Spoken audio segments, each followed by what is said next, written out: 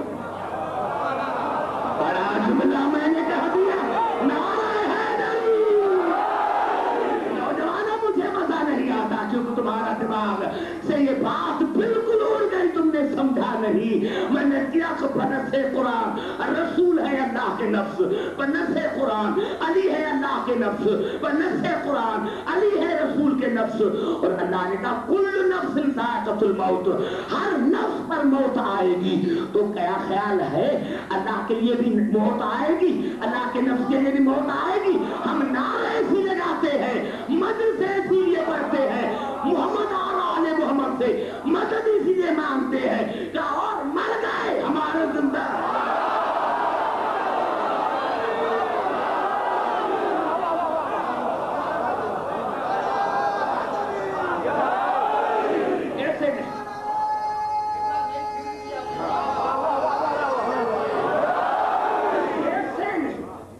وہاں سے یہاں تک اور یہاں سے یہاں تک نعرہ حیدری. سمجھ میں آ گئی بات؟ اور نہ بلائے تو نہ بلائے، ہمیں کیا فکر ہے؟ اور ان کو مر گئے، ان کے مر گئے تو مردہ کو بھی کوئی پکارتا ہے. ارے ہمارے کیوں مرے جو اللہ کے نفس ہے؟ ارے مرتے نہیں. اسی لیے تو 1400 سوال ہو گئے ہیں، 14,000 14 لاکھ برس بھی گزر جائیں، ہماری جو نسل آئے گی ان کو پکارتی رہے گی. اسی لیے تو ہمارے نہ مرے ہیں. نعرہ حیدری.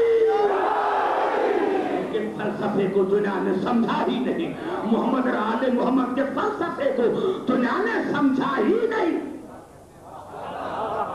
سمجھ میں آ گئی بات؟ رسول اللہ کے نفس، علی اللہ کے بھی نفس، رسول کے بھی نفس. اب ہم وہ نہیں مرتے، جب وہ نہیں مرتے تو ہم کیوں مریں؟ ارے مرے وہ جن کے مرشد مرے، مرے وہ جن کے امام مرے، ہم کیوں مریں گے؟ یہ قوم کل بھی زندہ تھی، آج بھی زندہ ہے، قیامت تک زندہ رہے گی، کیونکہ ان کا امام زندہ ہے. جملہ میں نے کہہ دیا، نعرہ حیدری.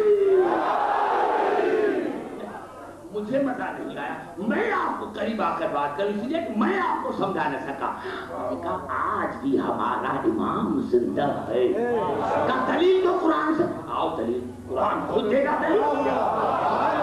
کیسے نہیں قرآن دلیل دے گا؟ قرآن کیسے نہیں دلیل دے گا؟ میں نے کیا عزیزان محترم، ہاں تو فرق یہ ہے کہ قرآن دعویٰ کرتے ہیں، منواتے یہ ہیں. دعویٰ قرآن کرتا ہے، منواتے یہ ہیں. اگر آل محمد نہ ہوتا تو قرآن کوئی منوا نہ سکتا. سمجھ میں آ رہی ہے بات؟ قرآن کوئی منوا نہ سکتا، قرآن میں دعویٰ ضرور ہے. لیکن قرآن کسی کو منوا نہیں سکتا. کیا یہی سبب ہے کہ پوری آیت پڑھیں؟ پہلی آیت ہے سورۃ بقرہ کی، بسم اللہ الرحمن الرحیم، الف لام میم، ذالک الکتاب لا ریب فیہ ھدی للمتقین الذین یؤمنون بالغیب ویقیمون الصلاۃ ومما رزقناہم ینفقون. مجھے قسم ہے آل محمد کی کہ اس کتاب میں کوئی شک نہیں ہے، اس کتاب میں کوئی شک نہیں ہے، یعنی جو وجود قرآن ہے اس میں کوئی شک نہیں ہے، کوئی عیب نہیں ہے. اور یہ ہدایت کرتا ہے متقین کو، جن کی پہلی نشانی یہ ہے ان کا غیب پر ایمان، بعد میں نماز، بعد میں خیرات. یعنی یہ پہلا یعنی مقدم رکھا، ہر عمل سے مقدم رکھا غیب کو. اگر غیب پر ایمان ہے تو نماز صحیح ہے، غیب پر ایمان ہے تو زکات صحیح ہے. اگر غیب پر ایمان نہیں، اور یہ نشانی کس کی ہے؟ متقین کی، متقین کی. آؤ قرآن سے پوچھے غیب ہے کیا؟ بھائی گھبرائے نہیں، پوری توجہ چاہ رہا ہوں. آؤ قرآن حکیم سے پوچھے کہ یہ غیب ہے کیا. ماشاءاللہ آپ مومنین ہیں، سورۃ یاسین کو آپ روزانہ پڑھتے ہوں گے.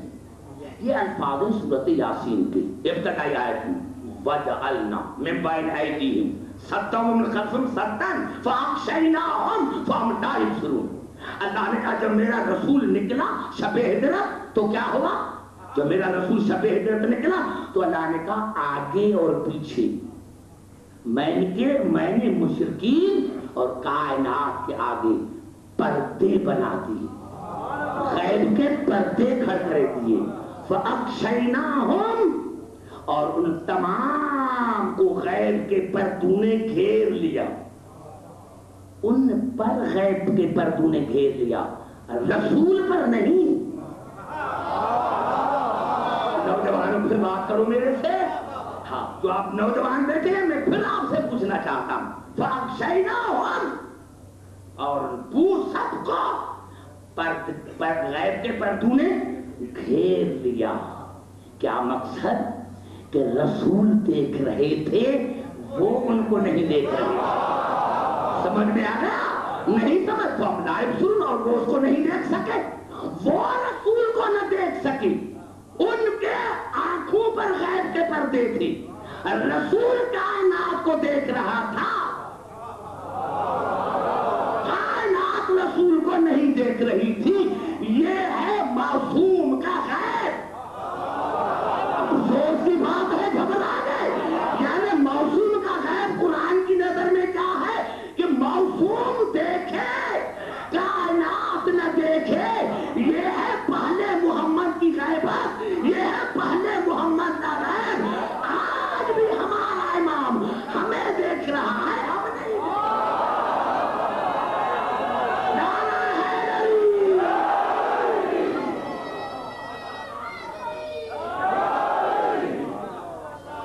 بھائی سمجھ میں آ گئی بات نوجوانوں؟ سمجھ میں آ گئی نا بات؟ یعنی ہمارا امام ہے، اوروں کا نہیں. ہمارا ہے، ہمارے مرتے نہیں، ہمارے مرتے نہیں. اسی لیے کہ یہ اللہ کے نفس، یہ اللہ کے نفس ہے، اور اللہ کے نفس پر موت نہیں آتی. سمجھ میں آ گئی بات؟ یہی عرض کرا معززان محترم، کیا کریں، مجبور ہیں ہم. میں تو کہتا ہوں کبھی کبھی کہ یا رسول اللہ آپ نے ایک حدیث فرما دی، اور رسول حدیث یہ فرمائے کہ میرے امت میں 73 فرقے، 72 جائیں گے جہنم میں، ایک جائے گا جنت میں.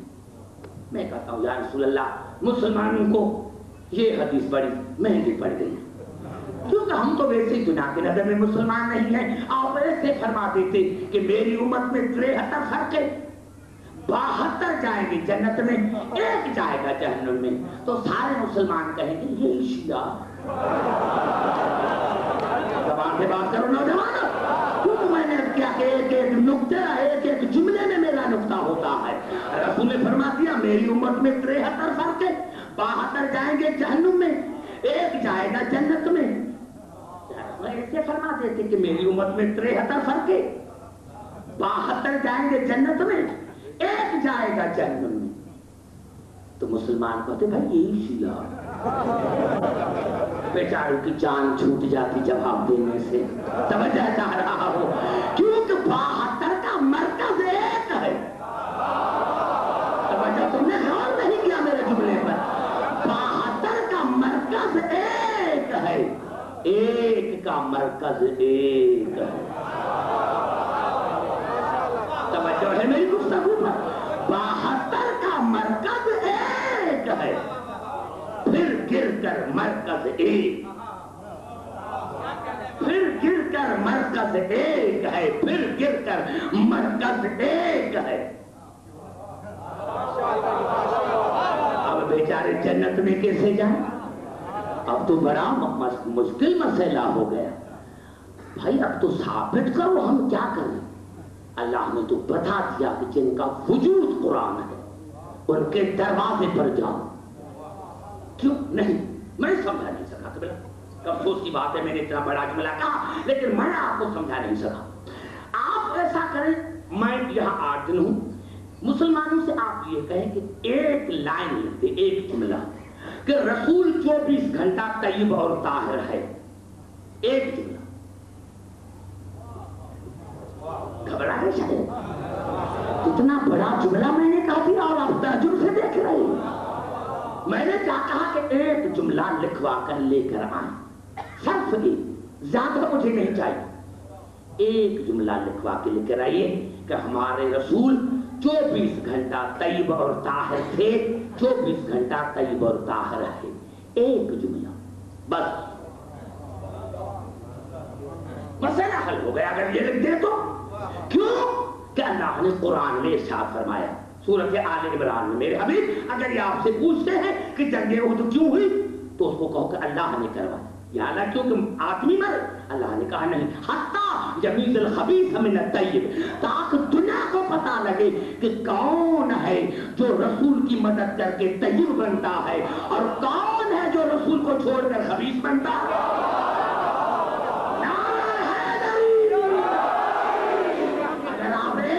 نوجوان بھی زبان سے بات کرے تو مجھے تھکاوٹ دور ہو جائے، اتنا بڑا جملہ اور مواد دے رہا ہوں میرے دوستوں۔ اللہ نے سمجھ میں آ گئی بات؟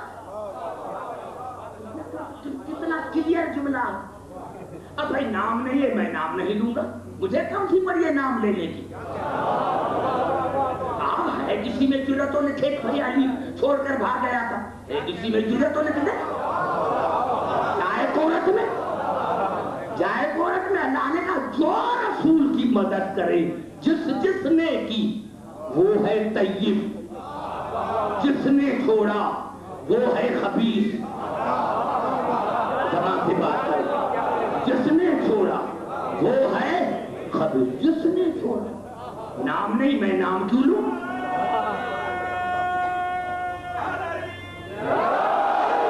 مجھے ضرورت کون سی پڑی ہے کہ میں نام لوں؟ مجھے ضرورت کون سی ہے کہ میں نام لوں؟ لیکن یہ تو قرآن سے پتا چل گیا، یہ تو قرآن سے پتا چل گیا کہ جس نے چھوڑا ہے رسول کو وہ ہے خبیث۔ سمجھ سے بات کرو نوجوانوں، سمجھا جا رہا ہو، میں تو وجہ سے پڑھنے کے لیے ایسے نہیں آپ کو چھوڑوں گا، یعنی یہ میری دست مجالس ہے کہ کتاب کی صورت میں ہو۔ میں نے کیا جس نے چھوڑا قرآن نے بتایا خبیث، اب حدیث تو نہیں ہے اس میں نام بھی ہو۔ اللہ ہمیشہ صفت بتاتا ہے، نام نہیں۔ نام والے تو بہت ہو سکتے ہیں، صفات نہیں بدلتی، نام بدل سکتا ہے، صفت نہیں بدلتی۔ سمجھ میں آئی بات؟ میں نے یہی راتب کر دیا تھا کہ ابلیس اس میں عام ہے، ابلیس اسم خاص ہے، شیطان اسم عام ہے۔ ابلیس تو وہ تھا جس نے آدم کو سجدہ نہیں کیا، اور شیطان کسی فرد کا نام نہیں ہے، شیطان کردار کا نام ہے، صفت کا نام ہے، جس میں وہ صفت دیکھو، کیونکہ ایک ہی جملہ اس نے اعتراض کیا تھا، اللہ میٹھے میٹھے باتیں کر رہا تھا اور اس کا کہا سجدہ کرو، میں اس کو پاک ہاتھوں سے بنایا ہے، تو اس مردود سے ایک بات زبان سے نکل گئی کہ انا خیر منہ، میں اسی سے افضل ہوں۔ بس اللہ کو اسی بات پر غصہ آ گیا کہ کیا تو مجھے ظالم سمجھتا ہے؟ سمجھنا چاہ رہا ہوں، اگر تو اسی سے افضل ہے تو میں خدا ظالم ہوں کہ افضل کو مفضول کے آگے جھکاتا ہوں؟ جو تمہیں سمجھا نہیں بچے، تم بچے ہو میرے بچے، یہاں سے لائن میں بیٹھا کرو، آگے نہیں بیٹھا کرو۔ میں نے کیا کہ اللہ نے کہا میں عادل ہوں، میں مفضول کو افضل کے آگے جھکاتا ہوں، میں جاہل کو عالم کے آگے جھکاتا ہوں، میں عادل ہوں۔ اور تو کہہ رہا ہے خلقہ من تراب، میں آدم کو تراب سے بنایا، اور تو کہا میں ابو تراب سے بہتر ہوں، میں تراب سے بہتر ہوں۔ یعنی شیطان کا یہ ہے کردار کہ شیطان کہتا ہے کہ میں تراب سے افضل، بس جو کہے کہ میں تراب سے افضل وہ بھی شیطان، اور کوئی کہے کہ میں ابو تراب سے افضل۔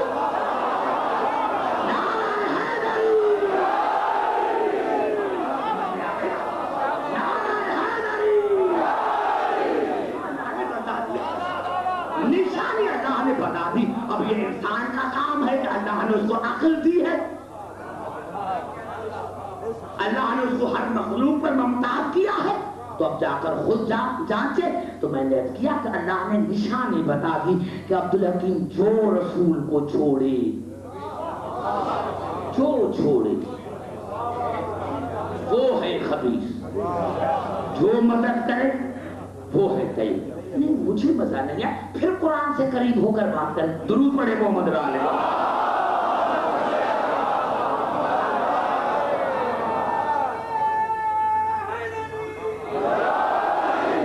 یہ الفاظ ہے سورۃ انفال کی، ارشاد ہو رہا ہے اذ یوحی ربک الی الملائکۃ انی معکم۔ اللہ نے کہا میرے حبیب یاد کرو اس وقت کو جب میں نے ملائکہ کو کہا تھا کہ میں تمہاری مدد کرتا ہوں، میں اللہ تمہارے ساتھ ہوں، میں تمہاری مدد کرتا ہوں۔ فَثَبِّتُ الَّذِينَ آمَنُوا، تمہارا کام یہ ہے کہ مومنین کی مدد کرو۔ میں زبان سے بات کرو، کیونکہ میں نے کیا کہ الفاظ سر سے اوپر نہ چلے جائیں۔ میرے حبیب یاد کر اس وقت کو جب میں نے ملائکہ کو کہا تھا کہ میں خدا تمہارا مددگار، اور تم مدد کرو مومنین کی۔ کون سی مدد؟ فَثَبِّتُ الَّذِينَ آمَنُوا، کہ ان کے قدم ثابت قدم رہیں، میدان جنگ سے بھاگے نہیں۔ بس میں تمہارا مددگار، تم مومنین کے مددگار۔ یا اللہ عجیب فلسفہ ہے، ڈائریکٹ مومنین کی کیوں نہیں مدد کرتا؟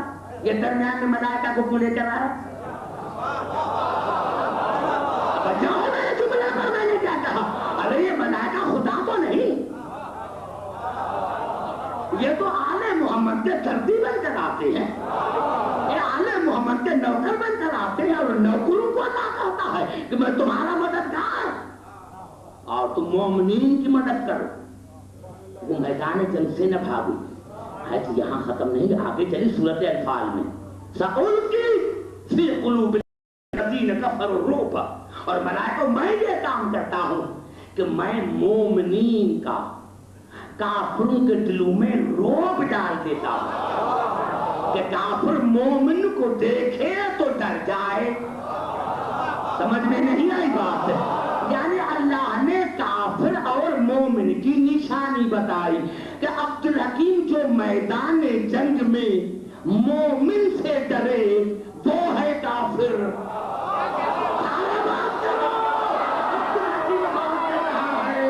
عبدالحکیم بات کر رہا ہے، اللہ نے فرمایا میدان جنگ میں جو مومن سے ڈرے وہ ہے کافر۔ ارے میدان جنگ میں جو مومن سے ڈرے وہ ہے کافر، تو میدان جنگ میں جو کافر سے ڈرے وہ امیر المومنین ہے۔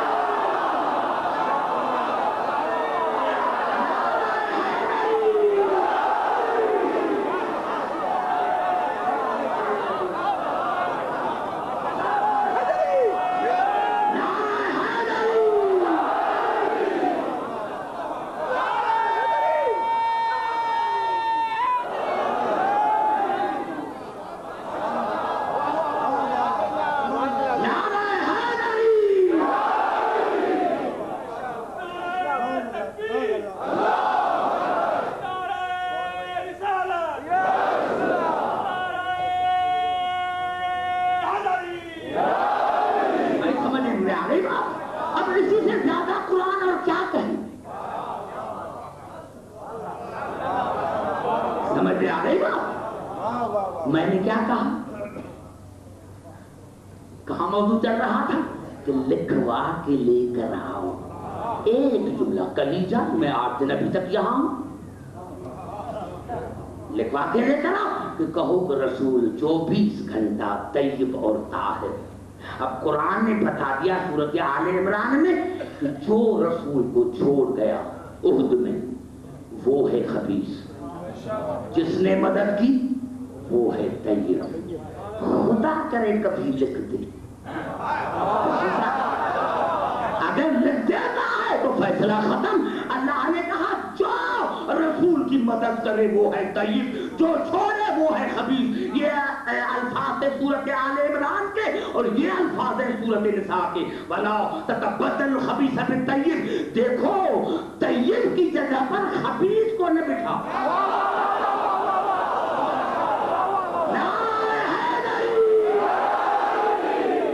پڑھ کر اور جملہ کیا قرآن فیصلہ کرے، اسی سے پڑھ کر اور قرآن کیا فیصلہ کرے کہ لکھ دو کہ رسول 24 گھنٹہ طیب اور طاہر۔ اگر طیب اور طاہر ہے تو جو رسول کو چھوڑ گئے وہ ہے خبیث۔ اللہ نے کہا طیب کی جگہ پر خبیث کو نہ بٹھاؤ۔ اب دیکھو میدان جنگ میں کون ٹھہرا، کس نے مدد کی؟ رسول کی جگہ پر خبیث کو نہ بٹھائے۔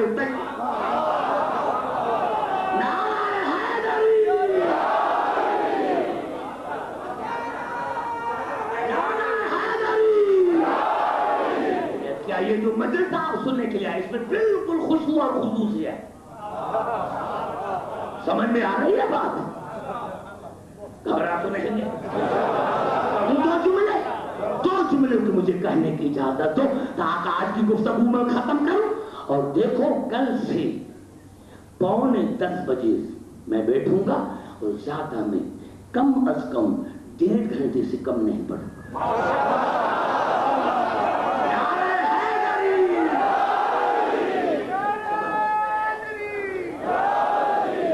میں اتنا آپ کو مواہ دے جاؤں کہ دنیا کی کوئی طاقت ہمارے جو نیو جنریشن ہے اس کو جواب نہ دے سکے۔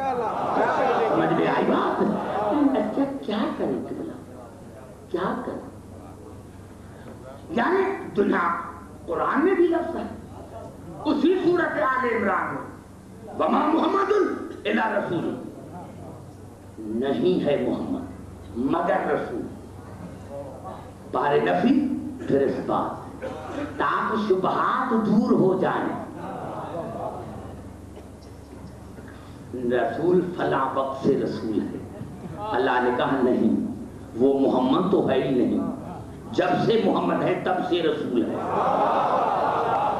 اور جب سے رسول ہے تب سے محمد ہے۔ اب میں آپ کو ایک دعوت فکر دیتا ہوں، بتاؤ لفظ محمد کی معنی کیا ہے؟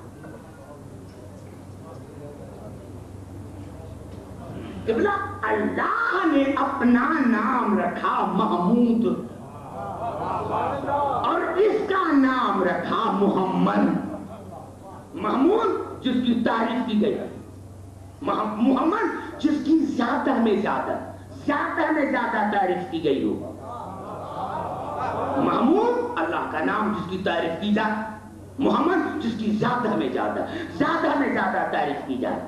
یا اللہ ہونا تو ایسے چاہیے تھا کہ آپ کا نام ہونا چاہیے تھا محمد، اس کا نام ہونا چاہیے تھا محمد محمود، کیوں؟ محمد کی معنی جس کی زیادہ میں زیادہ تعریف کی جائے، اس میں تفصیل، اور محمود جس کی تعریف کی جائے۔ تو شاید جواب ملے کہ عبدالحکیم میری تعریف کی ہے مخلوق نے،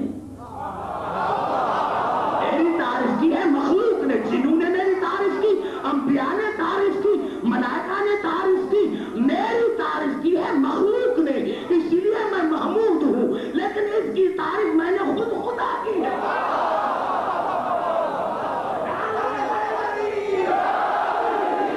سمجھ میں آئے گا بھائی؟ اس کی تعریف میں نے خود خدا کی ہے، خود خدا کی ہے۔ ارے نقل کفر نباشت ایمان سے بتاؤ، اگر آج میں ایک جملہ خدا کے خلاف کہوں تو دنیا میں آگ بھڑک اٹھے گی۔ یہ کتنا دنیا کا معنی ہوا خطیب، اللہ کے لیے ایسے جملے استعمال کرتا ہے۔ ارے ہاں وہ اللہ جس کی مخلوق نے تعریف کی، ارے وہ اللہ جس کی مخلوق نے تعریف کی، ارے وہ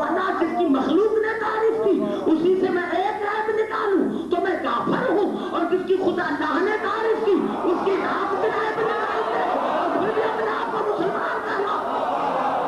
نعرہ حیدری. نہیں اگر یہ دو روایتیں نہ پڑھوں تو آج کی تقریر مکمل نہ ہو. باپ بیٹی، صحیح بخاری کی پہلی جلد. بیٹی کہتی ہے ام المومنین فرماتی ہے کہ میں دیکھتی تھی کہ رسول سوئے ہوتے رہتے تھے نیند میں، نیند سے اٹھے سیدھا مصلی پر. تو کہا میں نے پوچھا یا رسول اللہ اگر اونگ آ جاتی ہے تو وضو ٹوٹ جاتا ہے، آپ اتنی دور سوئے رہے اور نیند سے اٹھے سیدھا مصلی پر. تو رسول نے ہنس کر فرمایا آپ کو سمجھانے کے لیے کہ جو آپ مجھے سمجھ رہی ہیں وہ میں نہیں ہوں، تم اور ہو میں آپ. نعرہ حیدری. قریب آ کر بات کرتا ہوں. بھائی گھبراتے تو نہیں ہیں؟ گھبراتے تو 3 گھنٹے پڑھوں گا، یہ بتا دوں آپ کو. سمجھو گے تو نعرہ حیدری. سمجھ میں آ رہی ہے بات؟ یہ ہے بیٹی کا کلام. اور باپ کیا فرماتے ہیں؟ باپ فرماتے ہیں کہ صاحب نے مجھے تنگ کیا کہ کبھی ہمارا کھانا رسول کے ساتھ ہو. فرماتے ہیں میں نے 9 صحابی کو لیا، رسول کے خدمت میں آیا دوپہر کو. یا رسول اللہ یہ صحابی کہتے ہیں کہ ایک وقت کا کھانا ہم آپ کے ساتھ کھائیں. کہا بسم اللہ. جو ہے گھر میں دسترخوان بچھایا گیا، کھانا لگ گیا. اب باپ فرماتے ہیں ام المومنین کے کہ جب کھانا آ گیا ہم کھانے کھا لگے تو رسول اس طرف بیٹھا تھا. کہا مکھیوں کی یہ بڑی عادت ہے. ویسے بھی آپ دیکھتے ہیں کہ یہ بنا کرائے بغیر کرائے جو سفر کرتی ہے یہ مکھی بڑی منحوس قوم ہے. آپ کار میں دیکھیں، ہوائی جہاز میں بغیر کرائے کی یہ سفر کرتی ہے. اور اتنی منحوس قوم ہے یہ، منحوس قوم ہے یہ کہ جس کا ذکر اللہ نے قرآن میں کیا ہے. میں نے کیا کیا کہ صحابہ کرام فرماتے ہیں اور ام المومنین کے والد کرام فرماتے ہیں کہ ہمیں مکھیوں نے بڑا تنگ کیا. کبھی ہمارے ناک پر، عادت ہی اس کی یہ ہے، عادت ہی اس کی یہ ہے، یا ناک پر بیٹھتی ہے یا کان پر. کبھی ناک پر بیٹھنے لگی، کبھی ناک پر، کبھی کان پر، اور کبھی ہمارے کھانے پر. ہم سب نے رسول کو دیکھا، تعجب میں پڑ گئی نہ اس کے جسم پر مکھی بیٹھتی ہے. بچہ چاہ رہا ہوں دبئی والے، اگر زندگی بھر تم نے یاد نہیں کیا تو پھر بھی میں خطیب نہیں. میں نے کیا کیا کہ باپ کا اپنے والد گرامی کہ ہمیں مکھیوں نے بڑا تنگ کیا، لیکن جب ہم رسول کو دیکھتے تھے تو ان کے نہ کھانے پر مکھی بیٹھتی تھی نہ جسم پر مکھی بیٹھتی تھی. تو کہا میں نے جرأت کی اور کہا یا رسول اللہ ہمیں مکھیوں نے بڑا تنگ کیا ہے، آپ نے کھانے پر نہ بیٹھتی ہے نہ جسم پر. تو رسول نے ہنس کر جواب دیا لست مثلکم، میں تمہاری مثل نہیں. میں نے اسی لیے جملہ نہیں کہا، میں نے اسی لیے جملہ نہیں کہا. رسول نے فرمایا میں تمہاری مثل نہیں. مجھے تعجب کیوں تو میرا یہ عقیدہ ہے کہ خدا جانے رسول کا مقام کیا تھا. ارے جس میں رسالت ہوگی، جس میں قرآن ہوگا، وہ جسم کتنا پاک ہوگا. ارے مجھے تعجب نہیں، مجھے تعجب ایسی بات ہے ایک منحوس قوم مکھی کو 1400 برس پہلے خبر پڑ گئی، 1400 برس پہلے، 1400 برس پہلے ایک نجس مکھی کو پتا چل گیا کہ تم اور ہو، رسول اور ہو، اور آج کے ملا کو ابھی تک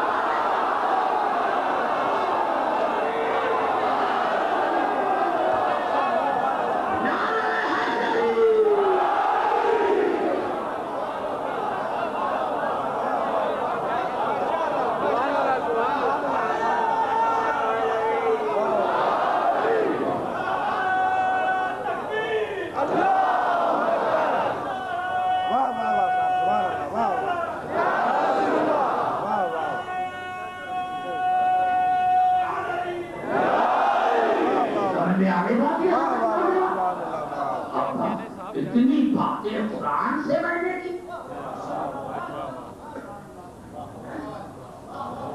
لیکن یہ مجبور ہیں، وہ تو آگے چل کر قرآن بتائے گا کہ کیوں مجبور ہیں. سمجھ آ رہی نا؟ میں کہتا ہوں کہ بس بقار رسول کو سمجھو، جب تمہیں وقار رسول سمجھ میں آ گیا، رسول کی عزت سمجھ میں آ گئی، اسی دن میں علی پر پڑھوں گا۔ بھلے رسول کو تو سمجھو، رسول کو سمجھائی نہیں، ہم جیسا 24 گھنٹہ ہم اپنے گریبان میں چھانٹا تو دیکھے کہ ہم ہیں کیا۔ 24 گھنٹہ 4 نجاستیں لے کر پھر رہے ہیں اور پھر بھی کہتے ہیں کہ ہم رسول جیسے۔ شرم آنی چاہیے، خدا کی قسم۔ یہ تو میں کل جب 22 آیتیں پڑھوں گا، 22 آیت کا مقصد یہ نہیں، یعنی 22 آیتیں ایک جملے پر پڑھوں گا تو اور زیادہ، لیکن ایک جملے کے لیے میں 22 آیتیں پڑھوں گا۔ درود پڑھے محمد علیہ۔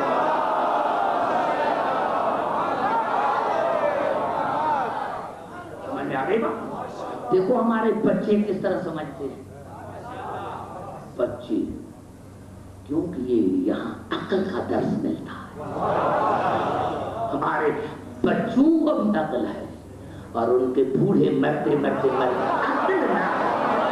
عقل نہیں ہے، نعرہ ہے میری۔ ہاں، اسی لیے تو ہم عقل والوں کے مرید ہیں۔ کیونکہ بچوں کا نام آ گیا تو ایک جملہ کہنا چاہتا ہوں، خدا کی قسم، کربلا میں جو بچے تھے وہ بچے نہیں تھے۔ میں نے تو قبلہ یہی دیکھا کہ انسان کہتے ہمارے پیاسے مار گئے۔ ارے کیا تو ان کو کھانا ملتا تھا؟ سکینہ نے کھانا کھایا تھا؟ نہیں نوجوانوں، لیکن یہ انسان کی غیرت ہوتی ہے کہ باہر اگر جاتا ہے، پیاس لگتی ہے تو کسی غیر سے پانی مانگتا ہے، کھانے میں شرم لگتی ہے۔ یہ کربلا کے بچے تھے عزیزان محترم، جنہوں نے 3 دن پانی مانگا لیکن کھانا کسی نے نہیں مانگا۔ اتنے غیرت مند تھے کہ کھانا کسی نے نہیں مانگا، اور وہ تب تک مانگتے رہے جب تک عباس زندہ تھے۔ جناب عباس زندہ تھے۔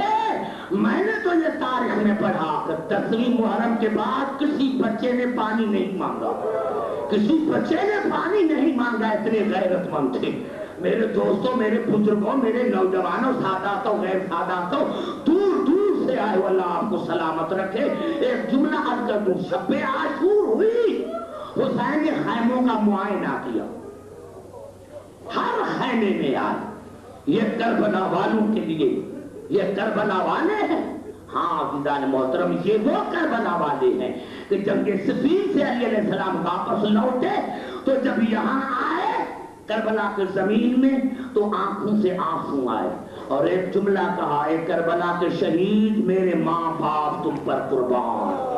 ابھی کربلا کا واقعہ آیا نہیں تھا، اسی سے پھالے ہمارے مولا نے کہہ دیا۔ اور کربلا کے واقعے کے بعد جب بھی ہمارا امام یہاں آیا تو اس نے کہا، کربلا والے، میرے ماں باپ تم پر قربان۔ خدا کی قسم، یہ ایسے جملے ہیں کہ ساری زندگی سوچتے رہے تو مقام کربلا والوں کا ہمیں نہیں ملتا۔ خدا جانے کیا مقام تھا ان کا کہ معصوم فرماتے تھے کہ میری ماں باپ تم پر قربان۔ حسین آئے، ہر بیوی اپنے خیمے میں اپنے اپنے بچوں کو تیار کر رہی ہے۔ زینب اونو محمد کو، بیٹا کل سب سے پہلے خیمے میں آپ کے لاش آئیں۔ حسین آیا، دیکھا جناب ام فروہ کا خیمہ۔ میں نے قبلہ بس یہی پڑھا ہے جو میرا مطالعہ ہے کہ حسین جتنا جناب قاسم کے خیمے میں روئے کتنا نہ روئے۔ ٹھنڈے راہ بھر کے، ہائے بھائی حسن، آج ہوتے تو میری مدد کرتے، میرا بھیا حسن آج ہوتے تو میری مدد کرتے۔ ہاں، اندر حسین آئے، قاسم کو گلے سے لگایا، کبھی سینہ چومتا ہے، کبھی آنکھیں چومتا ہے۔ بیٹا آپ سے مجھے بھیا حسن کی خوشبو آتی ہے، سو جاؤ بیٹا، سو جاؤ، سو جاؤ بیٹا، سو جاؤ۔ لیکن جناب ام فرما نے ساری رات نیند نہیں کی۔ خدا جانے میں سید ذاتی نہیں ہوں بیٹا قاسم، میں سید ذاتی نہیں ہوں۔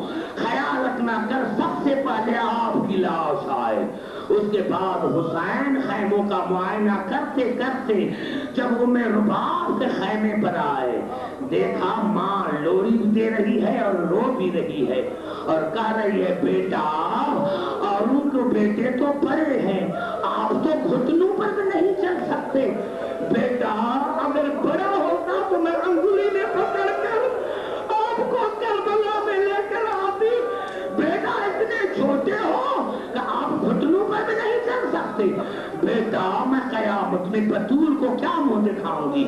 یہ جملے حسین نے سنے اور جناب ام رباب کو کہا بی بی گھبراؤ نہیں، اگر کل آپ کے قربانی بیٹے کی قربانی اکبر سے بڑھ نہ جائے تو مجھے حسین کر کے نہ ماننا۔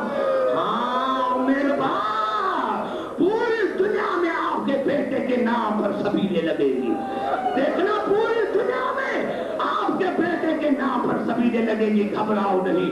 عزاداران حسین نوجوانوں بچوں، 6 ماہ کا بچہ، ہاں عاشور کا دن چڑھا، خیموں میں لاشوں کے اوپر لاشیں آئیں، ام رباب گھبرا رہی ہے، ابھی باری میرے بچے کی نہیں آئی۔ میرے دوستوں اتنے میں حسین آئے اور کہا رباب بیٹا تو، حسین کو بیٹا رباب نے پیش کیا۔ میں نے تاریخ میں یہی پڑھا 2 ہستیاں ساتھ ہیں، زینب اور حسین۔ دروازے پر جناب رباب بچہ لے کر آئی، حسین 2 قدم آگے چلے، بی بی آگے آئی، مولا 2 منٹ کے لیے مجھے دو۔ کہا دل نہیں کہتا، کہا مولا دل کہتا ہے لیکن 2 منٹ کے لیے دو۔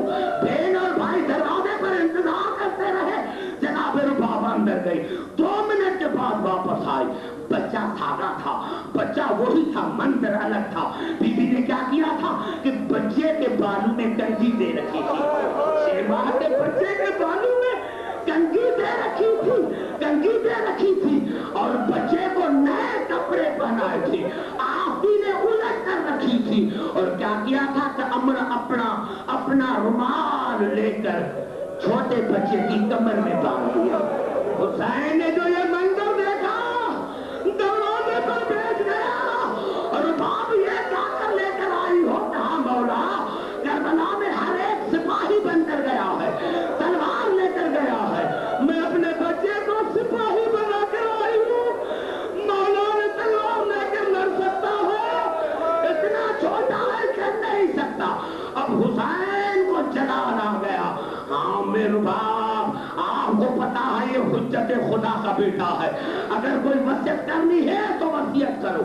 بس یہ جملہ کہنا تھا، یا جناب اصغر نے ماں سے آنکھیں ملائی، جس کا مقصد یہ تھا ماں کچھ کہنا ہو تو کہو، میں حجت خدا کا بیٹا ہوں۔ جناب رباب نے پہلی وصیت کی، بیٹا آپ کی دادی خاتون جنت ہے، مجھے یقین ہے شہادت کے بعد آپ کی دادی آپ کو سینے پر لگائے گی، اگر آپ کی دادی ایک سوال پوچھے تو میری شکایت نہ کرنا، اگر تمہاری دادی پوچھے کہ ماں نے رومال گلے میں رومال کمر میں باندھا ہے، کنگھی بالوں میں دی ہے، نئے کپڑے پہنائے ہیں، چہرہ کیوں نہیں دھویا، تو رو کر کہنا دادی اماں بڑی مجبور تھی، 3 دن سے پانی نہیں تھا۔ ہاں بیٹا میری دوسری وصیت یہ ہے کہ میں سید دادی نہیں ہوں، تیر لگے تو ہنس دینا، کہیں دنیا نے نہ کہے کہ رباب کے دودھ کا اثر ہے۔ اور بیٹا میری تیسری وصیت یہ ہے کہ آپ کا دادا ساقی کوثر ہے، جب آپ کا دادا علی شہادت کے بعد آپ کو حوض کوثر پر لے کر آئے کہ بیٹا پانی پیو، تو ننھے ننھے ہاتھ جوڑ کر کہنا با دادا میں تب تک پانی نہیں پیوں گا، میرا بابا حسین بڑا پیاسا ہے، میرا بابا حسین بڑا پیاسا ہے، میری پٹھیاں بڑی پیاسی ہے، میری بہن سکینہ بڑی پیاسی ہے۔ عزاداران حسین وصیتیں ہو گئی، حسین بچے کو لے کر چلا۔ اسی جملے پر آج میں ختم کرتا ہوں، خدا کی قسم یہ ہمارے ائمہ کے الفاظ ہے کہ حرملے کا تیر اصغر کے وزن سے کہیں زیادہ تھا، جیسے 1 مرتبہ 2 مرتبہ 3 مرتبہ کمان میں تیر جوڑا تو ابن سنان نے کہا کہ تو عرب کا مانا ہوا تیر انداز ہے، تمہارے ہاتھ کیوں کانپتے ہیں؟ کہا کیا کروں، جب تیر چلانے کی کوشش کرتا ہوں تو دیکھتا ہوں کہ خیمے کا پردہ ہلتا ہے، کوئی بی بی ہے جس کے سر پر قرآن ہے اور کہتی ہے عسکر بیٹا میری عزت کا خیال رکھنا۔ ارے حرملے کے آنکھوں پر ہاتھ دیا گیا، تیر آیا شہزادے کے گلے میں لگا۔ خدا کی عظمت کی قسم کھا کر کہتا علماء سے پوچھے ایسے تیر لگا، جناب عسکر مچھلی کی طرف تڑپ گیا اور حسین کے ہاتھوں پر بیٹھ گیا اور منہ کیا خیمے کی طرف اور ہنس کر کہا اماں میں رو نہیں رہا، اماں میں ہنس رہا ہوں، اماں میں ہنس رہا ہوں۔ اداداران حسین جناب عسکر کو لے کر آئے۔ ہم 10ویں محرم کو اعمال کرتے ہیں، 10 مرتبہ آگے 10 مرتبہ 7 مرتبہ آگے 7 مرتبہ پیچھے، یہ 7 مرتبہ آگے 7 مرتبہ پیچھے، یہ حسین کا عمل ہے۔ جب خیمے پر لے کر آئے عسکر کو 7ویں مرتبہ رباب کے خیمے میں داخل ہوئے اور جناب عسکر کی لاش جناب رباب کی گود میں تھی۔ میں نے تاریخ میں پڑھا جناب رباب نے صرف 2 جملے ہیں۔ پہلا جملہ بیٹے کو کہا ہاں بیٹا یہاں ایسے بھی انسان رہتے ہیں جو تم جیسے ننھے منھے بچوں کو قتل کرتے ہیں، ابا یہاں ایسے بھی انسان ہے جو تمہارے ننھے منھے بچوں کو شہید کرتے ہیں۔ اور پھر حسین کو دیکھا کہ مولا کا سر نیچے ہے، آپ نے رو کر کہا مولا سر کو اوپر کرو، مولا سر کو اوپر کرو، مولا میں ہاجرہ نہیں میں بطول کی بہو ہوں، مولا آپ گھبرائے نہیں، مولا آپ گھبرائے نہیں، میں ہاجرہ نہیں میں بطول کی بہو ہوں۔ اداداران حسین جناب عسکر کی قبر بنی 11ویں محرم الحرام کو، جب جناب رباب کربلا کے میدان میں آئی تو عسکر کی قبر پر بیٹھ گئی۔ حسین نے کیا کیا تھا کہ ایک طرف عسکر کے، ایک طرف قاسم کے ٹکڑے، دوسری طرف اکبر کی لاش اور درمیان میں جناب عسکر کی قبر۔ جناب رباب نے کیا کیا، ایک ہاتھ اکبر کا اٹھا کر عسکر کی قبر پر رکھا، ایک ٹکڑا قاسم کا اٹھا کر عسکر کی قبر پر رکھا اور آتا آتا کا اکبر بیٹے، قاسم بیٹے، چھوٹے